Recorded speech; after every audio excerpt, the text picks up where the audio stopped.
Hostilities will end officially at 1 minute after midnight tonight, Tuesday, the 8th of May. Today is Victory in Europe Day.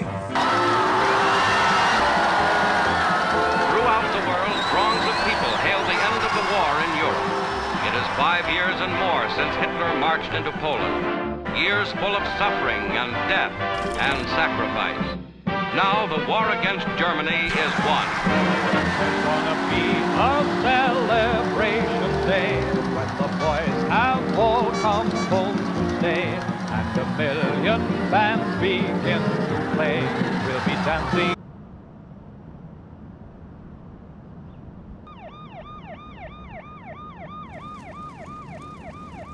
Use soap and water and watch for at least 20 seconds. Or use hand sanitizer. Please cover your nose and mouth with your elbow when you cough or sneeze. Use soap and water and watch.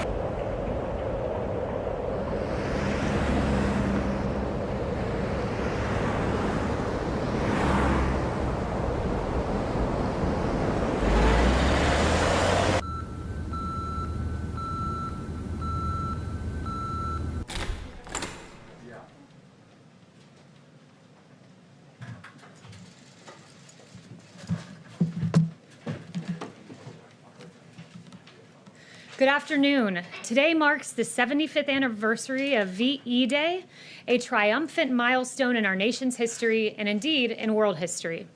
75 years ago today, our brave American forces defeated fascism in Europe, and through the selfless devotion of thousands of patriots, they saved the world. Over 180,000 Americans gave their lives in the European theater during World War II. And I want to take just a moment to honor their service and their sacrifice. Thank you to all of our veterans. You are truly, truly our heroes. Now, as I move to my next subject, I want to begin by saying this. Look, our rank and file men and women at the FBI are heroes in their own right. They protect this country from domestic crime, and we thank them for their service. They work hard, and once again, we owe them a debt of gratitude. But that is separate and apart from what I'm about to address right now. The FBI exists to investigate crimes. But in the case of Lieutenant General Michael Flynn... All right. That will be an occasion to pay tribute to the millions of people who lost their lives during the war and remember their sacrifices.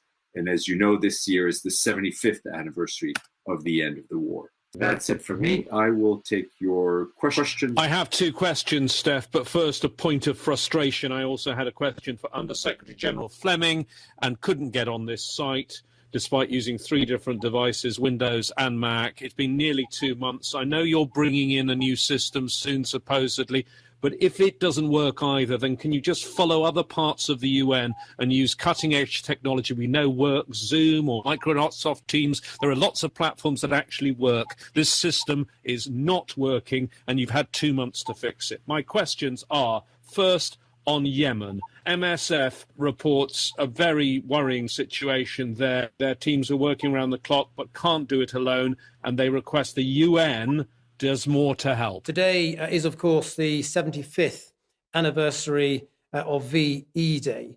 And although many of the lockdown measures that are in place and the social distancing measures are in place mean that many of the planned events have been unable to take place as originally envisaged.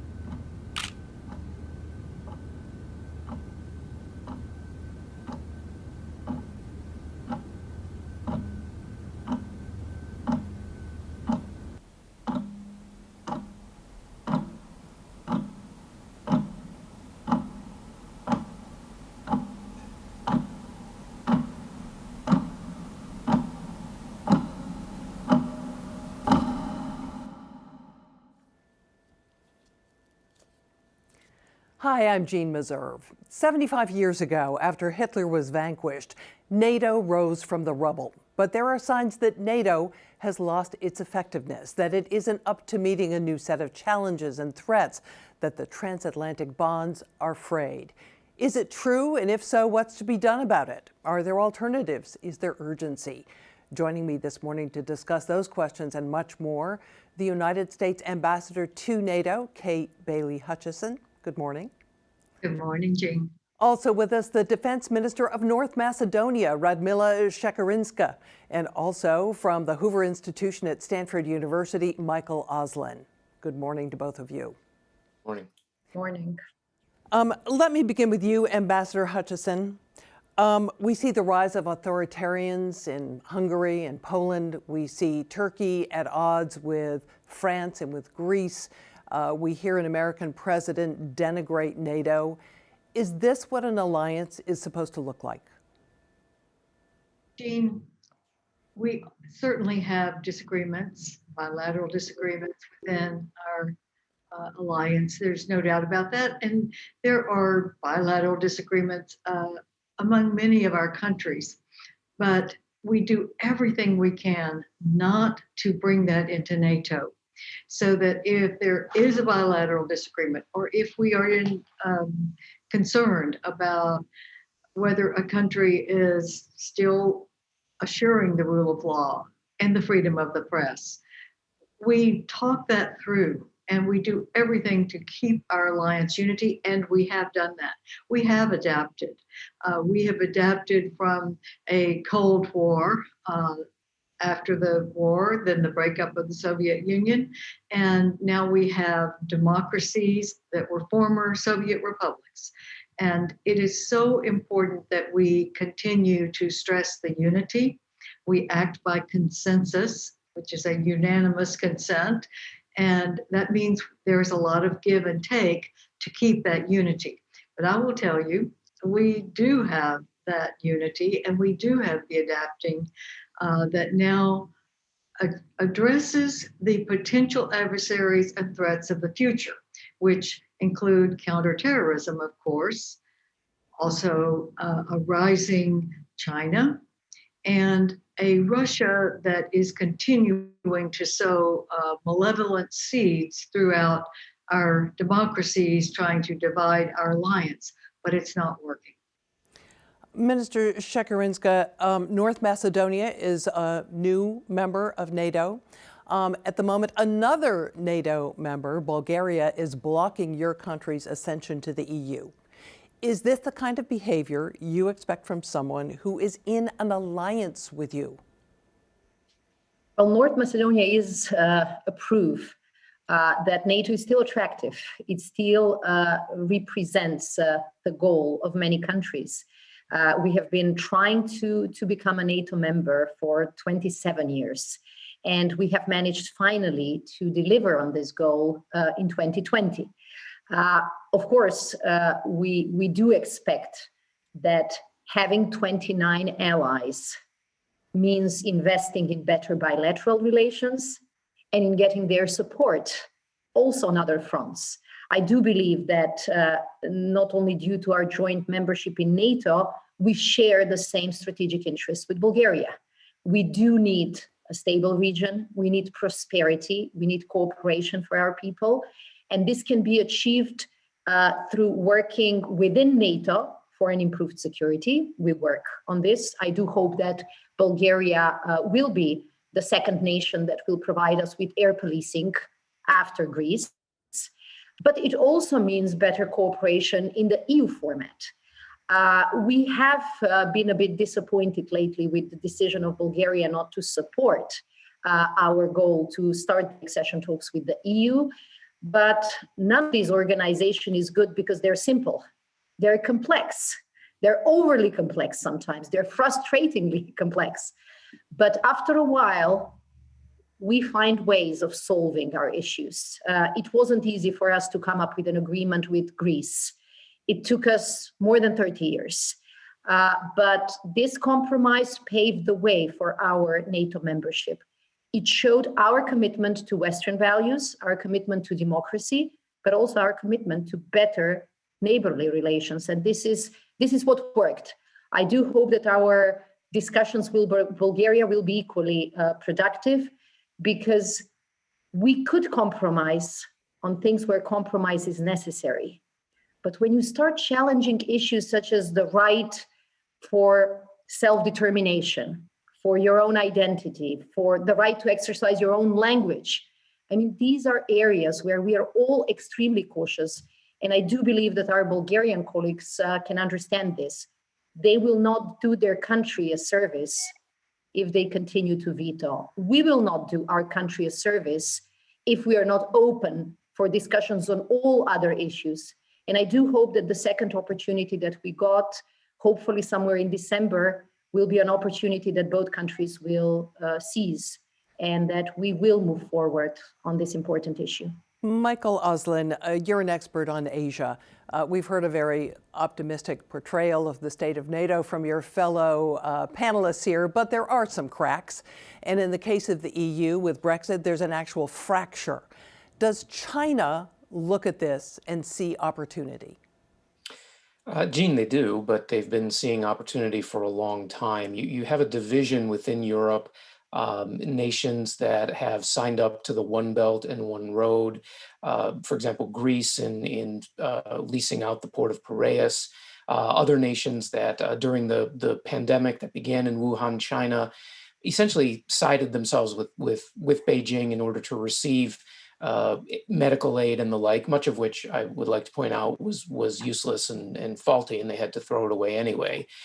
So there is a division. On the other hand, all of the major nations that have larger international footprints, if I can put it that way, are recognizing the challenge that China poses, not just to Europe, not just to NATO, but to the world, and so are coming out with their own strategies. The French have had an Indo-Pacific strategy for a couple of years now. The Germans just released one, and the British, as they're undergoing their integrated review, will also be coming out with an Indo-Pacific strategy. And all of those, they are talking about greater cooperation, greater partnership with Asian countries, including Japan and Australia and India, but also with the United States in order to help promote stability, freedom of navigation, freedom of aerial overflight, and the like. So there are opportunities, but there are challenges. And what we have to do is make sure that we don't give Beijing the opportunity to use its influence in propaganda campaigns to drive further wedges between us and between the European nations themselves. Let's get some other perspectives on what's ahead for NATO from, amongst other, the Secretary General. Regional alliance, North America and Europe, and we should remain a regional alliance. At the same time, NATO as a regional alliance needs a more global approach. Because so many of the challenges, threats we face are more and more global. Terrorism, cyber, space, hybrid warfare, proliferation of nuclear weapons, and then the rise of China are all global challenges that matters for all NATO allies. When we have a meeting with the Japanese Prime Minister Shinzo Abe, then Japanese Prime Minister, we said we are too far from different points of the Earth, but we have one neighbor, Russia, and this neighbor is a source of instability, is a source of danger. And with this situation, definitely, I think that this situation is absolutely unacceptable. But you are right on the second thesis that we should do our best, that the price of aggression should every single year increase. We should analyze the new list of sanctions. We should understand how the Russian aggression for Russia should be unbearable for the offender. We really concern in Europe and also in Poland is something what we call the vacuum, security vacuum. If the United States, they don't have enough assets and resources to keep the security in Europe, and they will be engaged in the Far East. So I think China is more about the numbers of sometimes incredible numbers and economical growth, but also is a completely different civilization. So sometimes I get a feeling that we compare uncomparable things. Mm-hmm. The standards in China, meaning of a human being, or society, law is completely different in such a civilization. So we need more discussion to understand each other. So China is not an enemy. China is not an adversary. But of course, the rise of China has implications for NATO and NATO allies. there are huge opportunities, not least economic opportunities. China is a big growing economy. It provides markets for all NATO allies, and it has actually helped to fuel economic growth also in NATO countries. But at the same time, there are some challenges. China already has the second largest defense budget in the world. They are investing heavily in new modern capabilities, including nuclear capabilities, missiles which can reach all NATO countries, maritime capabilities, and we also see that China is a country which doesn't share our values, democracy, the rule of law, in the way we believe in it in NATO. Ambassador Hutchison, I want to ask you about a today development. The U.S. today has formally withdrawn from the Open Skies Treaty, which allowed signatories to conduct unarmed flights to collect military force information. Why did the U.S. choose to exit this treaty, which is supported by its NATO allies? Yes, it was a matter of Russians violating it and not allowing the reciprocity that was required in the treaty. The notification was given 6 months ago, but according to the treaty terms, today or yesterday was the day that it would end. And we just felt like the administration felt that you could get from satellite the intelligence that the Open Skies surveillance would give you just as well. But with Russia violating the reciprocity, it just can't be a treaty that both sides don't adhere to. Minister, North Macedonia is a signatory to the Open Skies Treaty. Are you satisfied with that explanation, or are you upset to see the U.S. formally withdraw? Well, let me say that as a newcomer, we have been trying to avoid unsolicited advice, but definitely when dealing with adversaries, what we have discovered internally in our region was that sometimes it is not how you deal with your adversaries that influences the development of the situation, is how you deal and communicate with your allies. And I think this was the value of NATO. I do believe that this is an area where we can do even more to try and build confidence even more, and try to coordinate our actions. And as we were not even a member then when the ambassador said that everyone was informed about the US decision, we were still an invited country. But I remember the discussions in the media and the discussions at the NATO Defense Ministerial. And I have to say, as an outsider then, it looked as if NATO is much better at getting to a compromise and solving some of these differences than it is in selling it in the media. The view or the assessment that I would make based on media reports was always worse than the impression I got while sitting on the table. And this is why it was important for us to be there even before becoming a member, to actually have a grasp on how big are the differences, how unsurmountable are the obstacles. And I always, whenever I would return home, I would always say that, NATO member states sometimes take their alliance for granted, and they fail to see the huge power, the huge advantage, the huge value that it brings to the table, even in times like this, when there are differences between the allies. And I have to say that everyone was working very hard during these defense ministerials not to position themselves and preach, but actually to try and find common ground. And I think that everyone is getting out of those meetings stronger. And I do believe that this is a situation that will be continued, that we will continue to discuss. And I do look forward to having a decision that will, in a way, help the world become a safer place. I fully agree that closing our eyes to disrespect to our treaties will not make them stronger. I have been participating in our regional and domestic negotiations, and I've always said a treaty and an agreement is as good as its implementation. You know, one of the reasons why we have been disappointed in our relationship with Bulgaria is because we have signed the agreement in 2017, and we see this move as a breach. But sometimes the question is, how do you approach the other side that doesn't respect the agreements? Michael, what is the style? And this is where there wasn't a disagreement, but I think that the goal was the same. Michael Auslin, I want to jump back to China here. We heard the Secretary General in his remarks say that China is not an enemy. It is not an adversary. Do you agree with that evaluation?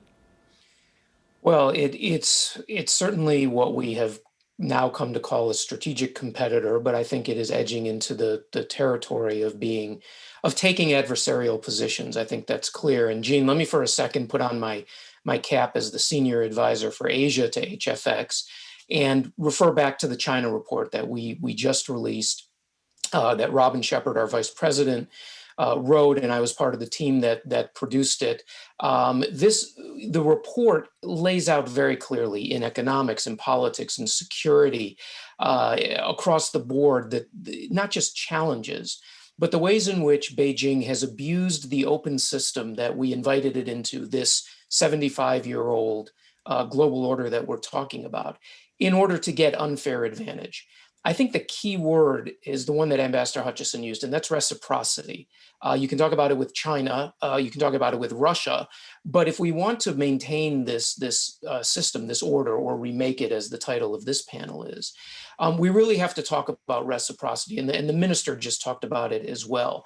I think in terms of China, what we did for far too long was allow abuses of both our trust and the system that we were bringing Beijing into, because we had noble goals. We had noble goals of helping China modernize. We had noble goals of hopefully at one day it would liberalize, but we overlooked too many predatory actions on its part. And in terms of Europe in particular, the propaganda campaigns, the use of Confucius institutes, the suborning, what we call elite capture, has gone on for far too long. It's time to adopt what I think the Trump administration has done, what Ambassador Hutchison talked about, and this is broad-based reciprocity towards China so that it does not become the adversary that it very easily could. Ambassador, let me ask you, as mentioned, many people say the world was late to wake up to the challenges posed by China. Within NATO, is there unity in the perception of NATO? Is there anything close to unity on what should be done about China? Yes, I think all of us have come to the conclusion pretty recently that the things that China has done in the last couple of years just make it more and more evident, as Dr. Auslin just said, that they're building their military, but they're also they're using their economic strength to force countries to do their will. And you look at the Belt and Road Initiative, you look at the predatory lending where China will lend for building a bridge or building a port facility. And then if a country can't pay it back, they take over the facility. That was the beginning, really, of their Belt and Road Initiative. And I think one of the laboratories for trying to work with China, trying to let them into the World Trade Organization so they would be in the rules-based order that we all operate in. But an example of how it hasn't worked is Australia. 40% of Australia's exports go to China. But I'm going to try to show you the headline of the Sydney Morning Herald that was the Chinese giving Australia 14 points that Australia has been so hostile to China, according to them, that it is going to make an enemy of China. And they talk about the things that Australia has done really in their sovereign rights, such as not allowing China to have certain investments because of security concerns. That's one of the 14 points that the Chinese have gone and said to Australia, if you want China to be an enemy, we'll be an enemy. It also included not allowing Huawei into their networks, which now the United States is not doing, and most of our allies are not doing. Very few allies now will agree to use Huawei technology because they are required to give the data to the Chinese Communist Party. That is part of the Chinese law. So that was one, those were two of the 14 things that China said, if you want China to be an enemy, we'll be an enemy, and threatening Australia, and in fact shutting down many of Australia's exports into China, which is hurting Australia's economy. But they're standing strong. They're standing for their sovereign rights and for the right to protect their security.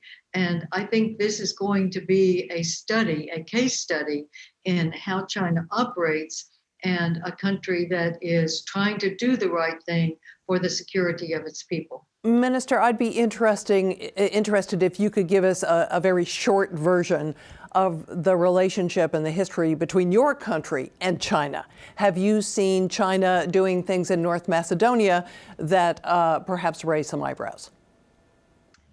Well, I have raised this at one of our informal meetings in NATO when we were discussing, the different instruments that are being used.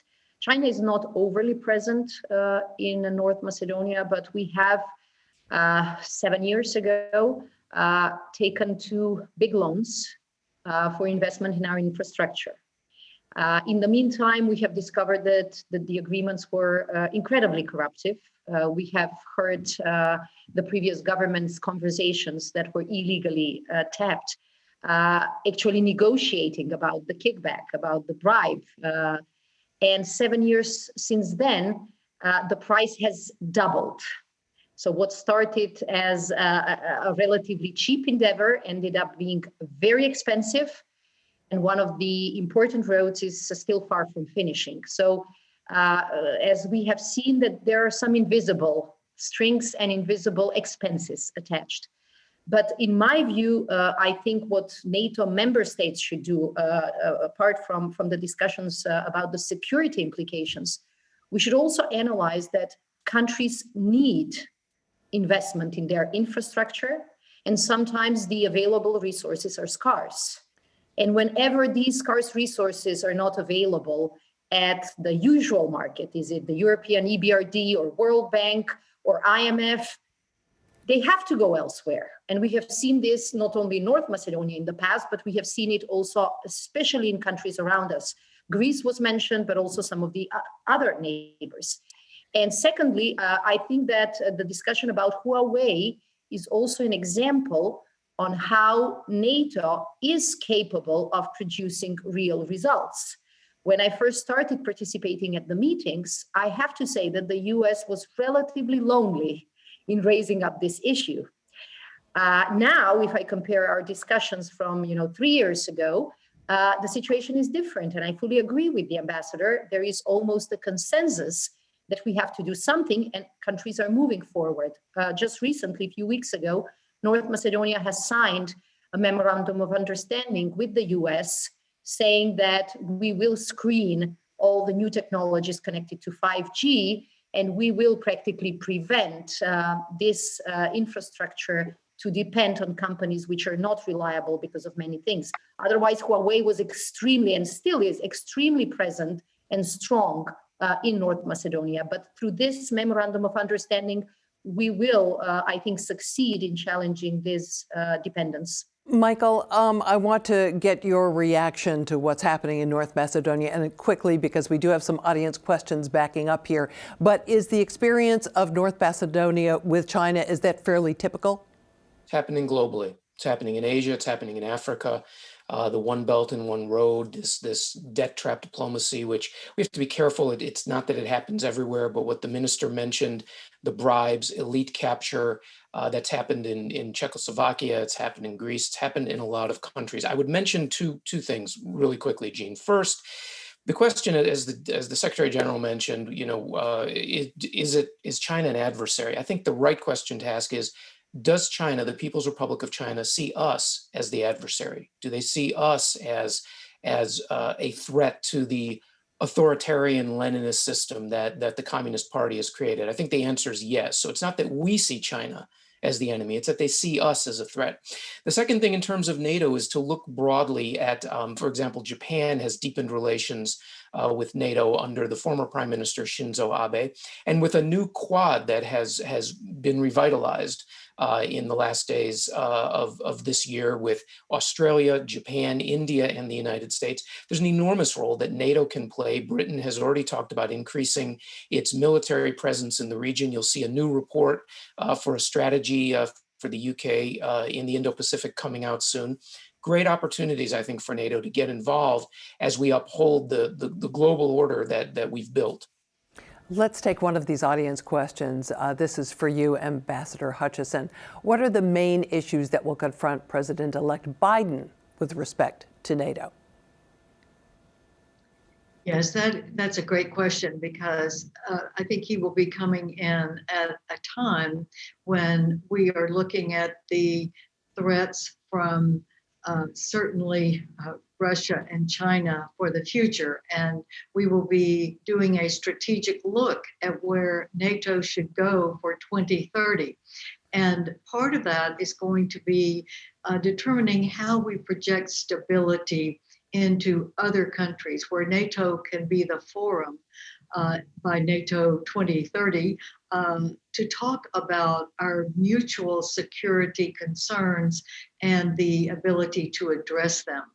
But I think certainly in an incoming administration, Afghanistan and Iraq will be first and foremost on the agenda, and how we are going forward. And Jeanne, I want to say that I think there's actually news that is coming out of the peace talks in Doha, where Secretary Pompeo was there in the last 2 days, and Ambassador Khalilzad, who has been the bringing together of the Taliban and the Afghan government for peace talks. And it seems that there has been a breakthrough just today, just coming out.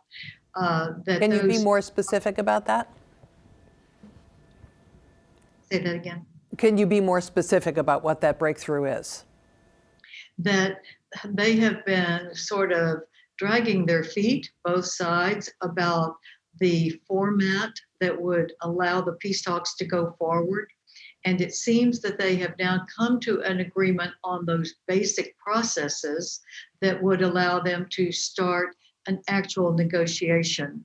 This will, I know, have ups and downs and fits and starts, because the Taliban and the government of the people are locking horns and trying to come up with a way that the Afghan people will have the incredible advantages that they have seen happen in their country over the last 20 years. Education for girls, having a government that will be for the people instead of a controlling government that has been what the Taliban has put forward. The violence has got to stop, and they have an agreement that the violence will come down as of the last couple of days. So it's very tenuous, but it is a hopeful sign.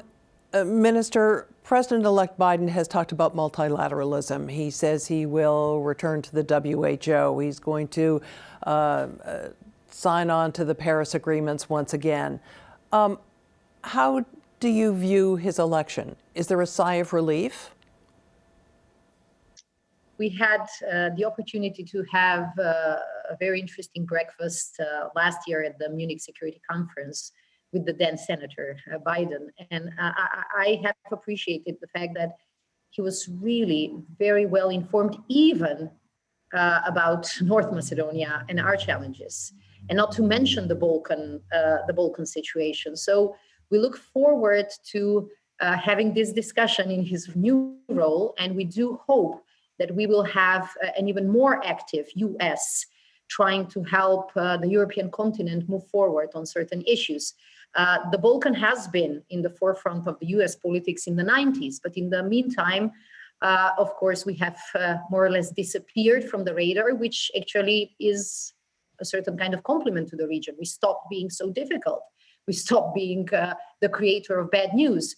But we do believe that paying attention to this part of the region, having in mind the developments in the Middle East, having in mind the developments within Europe, having in mind the complex interplay of various factors in the region is important.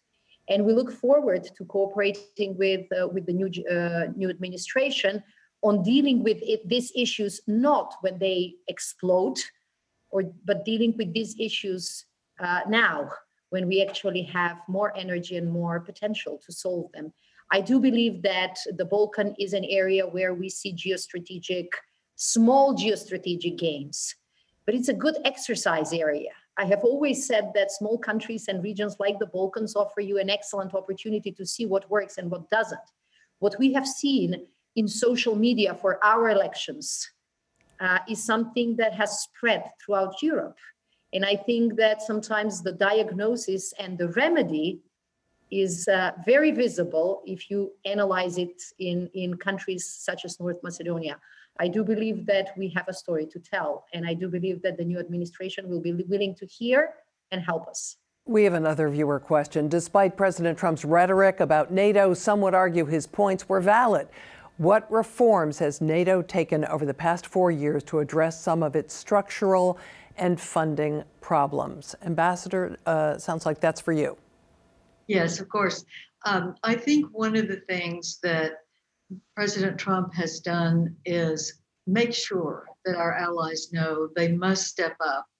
I've served in the Senate for 20 years, as you know, and I served under 4 presidents from the time I came in. All of them asked Europe to do more. And now they are. Now they're stepping up and just since 2014, our allies have contributed more than $130 billion to our defense initiatives, the 2% that we've talked about so many times. 10 of our countries now meet the 2%. And as we go into 2024, almost all of them will.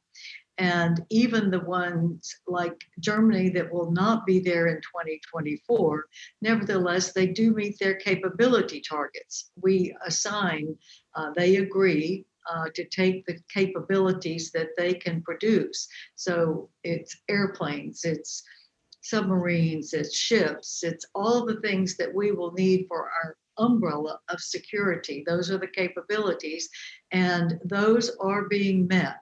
So NATO is doing what it said it would do. Our members are stepping up. And I want to say, too, that NATO has stepped up in the COVID fight. Every one of our countries, both allies, as well as many of our partners, have asked for help for transportation from NATO to share supplies for their COVID crises management. And we have stepped to the plate, and we have created a trust fund that we share. The United States has put $2 million into that to share getting the supplies that are needed. And our NATO militaries are also giving the transportation and using their expertise to build up hospitals. So NATO has been so active and so effective in the last years that I've been here, the 4 years, in increasing their defense spending and increasing the capability targets and trying to work with the missions that we have in Afghanistan and Iraq to try to tamp down terrorism so it cannot be exported to either the European countries or our North American allies, Canada and the United States. So we are a vibrant organization. alliance that is meeting our adaptability and our goals, and all of us, including President Trump, has ratified our commitment on Article 5. And I want to say that in the campaign, by the former Vice President Biden as well as President Trump, both are committed to Article 5. So we are a strong alliance. We are going to have a smooth transition that is a NATO-supported United States of America. Let me get to another question. Many of our international institutions were established coming out of major wars. How should these institutions evolve given how we are now dealing with a different set of challenges?